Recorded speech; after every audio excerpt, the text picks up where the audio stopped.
Innal hamdalillah nahmaduhu wa nasta'inuhu wa nastaghfiruh wa na'udzu billahi min syururi anfusina wa sayyiati a'malina may yahdihillahu fala mudhillalah wa may yudlil fala hadiyalah.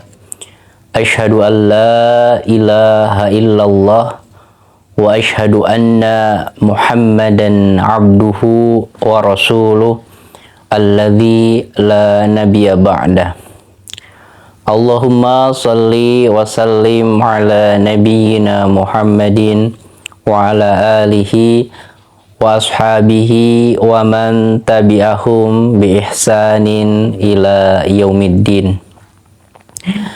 Alhamdulillah sahabat yang berbahagia, pada kesempatan hari ini kita bisa bersua kembali. Insya Allah pada kesempatan hari ini kita akan ngobrol masalah tentang metamorfosis, ya, metamorfosis diri atau perubahan diri. Kita mendengar istilah metamorfosis itu adalah sebuah pola kehidupan, sebuah konsep kehidupan yang dimana ada pada seekor ulat. Kita mengenal ulat itu adalah makhluk yang menggelikan, makhluk yang membuat bulu kuduk merinding ketika melihatnya. Dan makhluk yang lembut ini, ya, makhluk Allah yang lembut ini, selain membuat bulu kuduk merinding, manusia-manusia melihatnya, mungkin kalau dari segi kita manusia, dari segi fisiknya lebih besar berkali-kali lipat dengan ulat, tetapi ketika ulat itu nempel di badan kita, ya, maka kita akan seperti orang yang kesurupan, kejang-kejang, lari secepatnya atau menggerakkan badan dengan secepat-cepatnya agar si makhluk kecil mungil ini menghempas dari badan kita, karena kita jadi takut dan geli. Nah, tapi di sisi lain juga keunikan ciptaan Allah Subhanahu wa Ta'ala, setiap makhluk itu seperti diberikan sebuah kelebihan yang dimana kalau secara logika kelebihan ini nggak mungkin si makhluk ini men-setting dirinya atau memformat dirinya itu memiliki kemampuan, ya. Kalau seekor ulat itu bulu-bulunya kan suka membuat gatal. Nah, ini salah satu tameng dalam kehidupan juga, dan mungkin binatang-binatang yang lain. Nah, kembali ke metamorfosis ulat ini, yang tadinya makhluk yang menggelikan, makhluk yang menjijikkan, yang membuat kita takut terkadang, itu ternyata ada sebuah fase di mana si ulat yang menjijikan ini berubah menjadi makhluk yang baru, makhluk yang anggun, makhluk yang menjadi simbol keindahan, yaitu menjadi makhluk yang baru yang bernama kupu-kupu. Tapi tidak semudah itu ulat yang menjijikan, ulat yang mengerikan itu berubah dalam sekejap mata. Tetapi di sana ternyata ada sebuah perjuangan yang panjang. Si ulat harus membuat tempat tinggal atau kepompong yang seperti serat-serat yang melindunginya selama ada dalam kepompong tersebut. Dan ternyata proses perubahan dari ulat yang menjijikan berubah menjadi kupu-kupu yang indah ternyata memakan waktu sekitar 20 hari. Bayangkan, seekor ulat tidak makan, tidak mengkonsumsi apapun, dia berada tetap di kepompong tersebut sampai waktu yang telah ditentukan. Dan setelah waktu yang ditentukan, dia pun keluar dari kepompong tersebut. Tidak berhenti di sana. Ada sebuah proses yang sungguh luar biasa di mana keluarnya si ulat tadi menjadi kupu-kupu itu sebuah proses yang tidak mudah juga.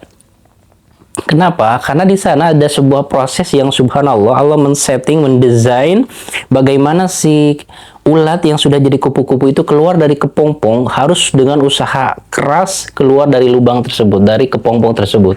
Ternyata ketika ada orang yang mencoba membantu si kupu-kupu yang baru keluar ini dari kepompong, dibantu untuk keluar dari kepompongnya, ternyata apa yang terjadi? si kupu-kupu ini tidak bisa terbang. Kenapa? Karena masih ada zat cairan dan lain sebagainya sehingga susah untuk mengepakkan sayapnya. Dengan proses alami dia keluar dengan susah, itu seolah-olah memeras semua cairan dan lain sebagainya yang menempel di badannya sehingga ketika keluar si kupu-kupu tersebut bisa terbang dengan indah. Itu sebuah analogi. Ternyata di alam ini bukan hanya kita yang masuk sebuah fase harus lapar, harus menahan haus, menahan makan. Kalau kita konteksnya tentu adalah ibadah kepada Allah Subhanahu wa Ta'ala.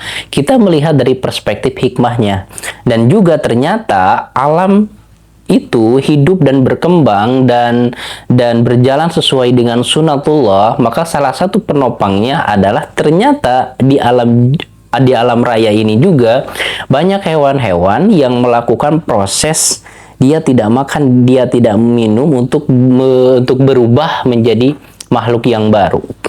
Nah, tentu bukan kita menyamakan dengan hewan, tetapi di sini konteksnya adalah ternyata puasa ini memiliki sebuah banyak manfaat. Bahkan di dunia binatang pun itu menjadi sebuah penopang ekosistem kehidupan. Kita juga melihat bagaimana menahan lapar ini bukan hanya terjadi di ulat. Ternyata salah satu faktor yang menjadikan dunia perayaman ini memproduksi atau melahirkan generasi baru, ternyata salah satu penopangnya adalah si betinanya atau si induknya itu mengalami sebuah proses dia mengeram, bahasa Jermannya itu nyilenglem gitu kan, mengerami telurnya sekitar waktu 20 harian. Kita bayangkan kalau si induk betina ini dia tidak mau mengerami telurnya, dia lebih memilih untuk menikmati hidup, jalan-jalan di pagi hari, di sore hari, menikmati wisata kuliner di alam gitu kan. Si betina ini maka sungguh tidak akan ada lahir generasi yang baru. Maka di sini Allah seolah memberikan sebuah pola kehidupan ya, di mana hewan juga memasuki fase di mana dia menahan haus, menahan makan dalam kurun waktu yang tertentu. Nah, inilah sebuah pelajaran penting bahwa hikmah-hikmah di dalam ibadah saum ini yang sudah dibahas di episode yang lalu ini menjadikan sebuah poin berharga. Ternyata puasa ini, menahan haus dan dahaga ini menjadi sebuah pola kehidupan untuk menjaga ekosistem kehidupan. Ini salah satu hikmahnya. Tentu bukan tujuan itu yang kita cari, tapi tujuan yang mulia kita adalah melaksanakan perintah Allah dan tentunya adalah untuk mencapai tingkatan keimanan yang luar biasa. Nah, ada analogi yang selanjutnya, analogi yang mungkin ini bertolak belakang. Ketika seekor ulat berubah menjadi kupu-kupu yang indah dalam kurun waktu tertentu, ada analogi untuk kita yang sangat relevan. Ada seekor makhluk yang dimana makhluk ini dia berubah, ya, dia berubah kulitnya, dia mencopot kulitnya, tetapi tidak menjadi makhluk yang baru, tetapi makhluk yang sama, yaitu apa? Ular. Ular ini dia dalam kurun waktu dia melepas kulit-kulitnya yang lama, diganti dengan kulit yang baru, berganti sisik, berganti kulit, tetapi tetap makhluk yang menyeramkan, yang membahayakan. Nah, konteksnya, jikalau kita merenungkan ya ciptaan-ciptaan Allah tersebut, maka ini sangat relevan. Kita yang memasuki bulan Ramadan ini, apakah kita ingin menjadi seekor ya, seperti analoginya seperti ulat yang menjijikan, terus dia berproses, berjuang dalam kepompong tadi dan berubah menjadi makhluk yang baru. Kita masuk bulan Ramadan, kita melaksanakan dengan penuh kesadaran, dengan penuh keikhlasan dalam melaksanakan ibadah tersebut, sehingga ibadah yang kita lakukan dengan ketulusan hati, dengan kehadiran hati ini memberikan sebuah impact, memberikan sebuah pengaruh untuk diri kita, sehingga ketika kita keluar di bulan Ramadan, kita menjadi pribadi yang lebih baik dari segi keimanan, ketakwaan, dan tentu akhlak, karakter, dan lain sebagainya. Ataukah kita memasuki bulan Ramadan ini seperti seekor ular, yang dimana ular ini dia merubah dirinya dengan kulit yang baru, menanggalkan kulit yang lama, tetapi statusnya tetap menjadi makhluk yang seperti semula, makhluk yang mengerikan, yang membahayakan orang lain. Nah, ketika kita masuk bulan Ramadan, terus kita beribadah di bulan Ramadan, tetapi ternyata tarbiyah rohiyah atau pendidikan diri kita, pendidikan karakter kita di bulan Ramadan itu tidak memberikan efek positif dalam kehidupan kita, maka bisa jadi itu ibadah-ibadah yang kita lakukan tidak dengan penuh kesadaran diri, tidak memiliki sebuah target dari sebuah ibadah yang kita lakukan. Ini kita melakukan ibadah di bulan Ramadan dan amalan-amalan yang lainnya, targetnya apa gitu. Maka kita harus punya target sebagaimana yang tercantum dalam firman Allah Subhanahu wa taala, la'allakum tattaqun, agar kita menjadi pribadi yang bertakwa. Sehingga ketika punya target itu seolah-olah memberikan sebuah penekanan untuk kita, memberikan sebuah kesadaran kepada kita bahwa jangan sampai puasa ini hanya sebatas menahan haus dan dahaga saja, tetapi harus benar-benar menjadikan diri kita lebih bisa mengontrol diri kita, menundukkan hawa nafsu kita, dan menjadikan Allah, keridhaan Allah, skala prioritas dalam kehidupan kita. Maka ini sangat relevan bagaimana orang yang masuk di bulan Ramadan tapi hanya sebatas mengikuti rutinitas belaka tanpa ada sebuah kesadaran diri, tanpa ada sebuah dorongan. Ini ibadah semoga dan diusahakan harus maksimal agar diterima oleh Allah Subhanahu wa taala. Tidak ada sebuah mindset itu, tidak ada terbayang untuk apa dia melakukannya, dan dia hanya mengikuti alur begitu saja, maka bisa jadi secara zahirnya sah saumnya karena menahan diri dari makan, minum, dari berzina dengan pasangannya, dari terbit fajar sampai terbenam matahari. Secara zahirnya, secara fikihnya sah, tetapi secara saum ruhiyahnya, secara batinnya, dia tidak mengontrol atau tidak menahan hatinya untuk sesuatu yang istilahnya itu, tidak menahan hatinya untuk memikirkan sesuatu yang haram, pikirannya atau perkataannya masih kotor, kasar, atau membicarakan orang lain, sehingga esensi dari puasa secara batiniah, yaitu menahan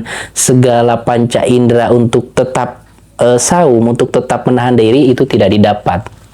Maka disinilah kategori yang dimaksudkan oleh Rasulullah, rubbal sha'imin hadduhu min siyamihi ju'un wal atas. Sungguh banyak orang-orang yang saum tetapi sayang, ternyata saumnya itu dia tidak mendapatkan pahala apapun dari saumnya kecuali ju'un wal atas, kecuali rasa haus saja dan rasa lapar saja. Nah, ini menjadi sebuah pengingat untuk kita semua. Dan hakikatnya ketika kita sudah mau meninggalkan bulan Ramadan, maka tentu kita ada sebuah kegembiraan yang kita rasakan, tetapi perlu kita renungkan sebuah ungkapan dari Ibnu Rajab, laisal aidu liman labisal jadid wa innamal aidu liman ta'atuhu tazid.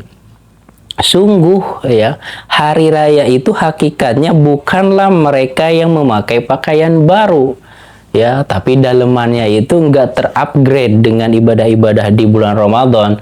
Penampilannya baru, oke, stylish, istilahnya itu bajunya simmer-simmer, mempesona banyak orang dan lain sebagainya, tetapi dalamannya tidak ada perubahan. Maka sungguh dalam sabda Rasulullah, kerugian bagi orang-orang yang mereka masuk bulan Ramadan, menyelesaikan ibadah-ibadah di bulan Ramadan, tetapi tidak ada dosa-dosanya yang diampuni oleh Allah.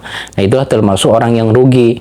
Maka hari raya itu perlu hari raya itu hakikatnya adalah bagi mereka yang ta'atuhu tazid, yaitu ketaatannya bertambah, ketakwaannya bertambah, amal-amalannya berkualitas dan berkuantitas. Oke, demikian sahabat, semoga kita bisa mengambil sebuah ibroh pelajaran dari metamorfosis, perubahan diri seekor ulat yang menjijikan menjadi kupu-kupu yang indah, dan juga ular yang dia berganti kulit tetapi tidak menjadikannya pribadi yang terbarukan. Nah, kita apakah mau termasuk menjadi kupu-kupu yang indah atau tetap menjadi ular yang berbisa membahayakan dan menyakiti orang?